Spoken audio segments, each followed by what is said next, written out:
Dr. Rick Timbs, you warned about this, and here we are. Yeah, here we are. Unfortunately, we've got 674 school districts with almost 2.7 million kids waiting to find out exactly what they're going to have for a budget next year. And our timeline is closing. The school districts have to approve budgets for a public vote by about April 21st. They've got to notify the state by April 24th. And it appears that the legislature will not be back in session until April 24th. Yeah. Now, we were almost immediately, word started to spread last night, and NICE had put out a mass email blaming Senate Republicans for trying to put more money into charter schools. That is one of the issues. But when I spoke last night with Senator Griffo, he said that is not the case. This is something that's the governor's initiative, and it's the governor pushing. What do you know about that?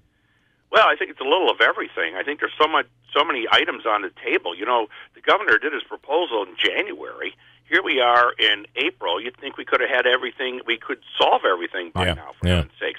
So I'm sure there's enough blame to go around. The Assembly wants this. The Senate wants that. The governor wants this. But the key thing is, this isn't junior high where, he looked at me funny and he said it first and then, he did it.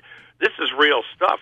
We've got people's jobs on the line. You have to remember, especially where we live here, one of the major industries in this area is school districts. Yeah. And there's a lot of jobs in school districts, and that means a lot of pay. That means a lot of sales tax. That means a lot of property purchase. That's a lot of economic power.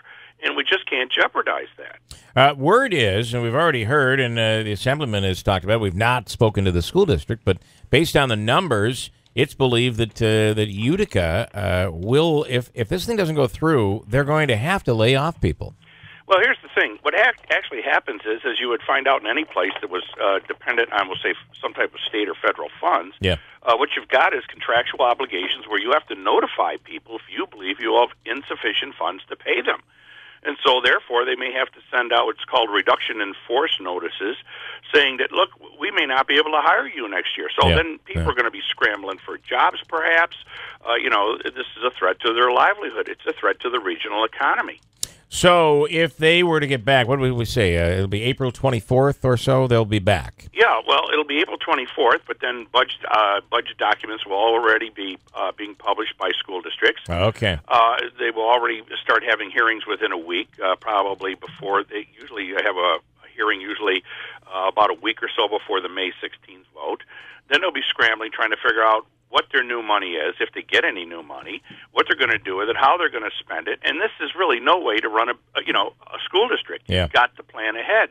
Matter of fact, the comptroller has asked all school districts to be more strategic in their planning and look long-term. How are we going to look long-term? We can't even tell what we're going to get in a couple of months from the state. Yeah, just crazy. Now, this budget had been on time for what, the last, really through the entire tenure of Andrew Cuomo, the last 5 or 6 years. That's absolutely correct.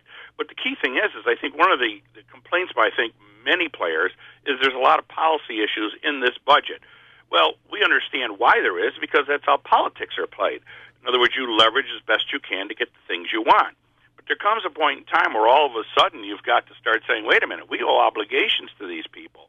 I mean, we're dealing with programs and potential graduation rates and all kinds of things for children. Yeah. So I think we've got to move to a different level here. We've got to quit pointing the finger and really get down to business.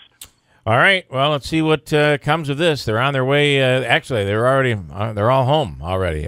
They left yesterday, late yesterday afternoon, early evening. So. Well, the leaders should keep working, and Albany isn't that far away from any place in New York State. They can get there in a couple hours. Truth of it is this can be done, and it should be done. Dr. Rick Timbs, I appreciate you taking the time this morning. You're welcome. Thank you.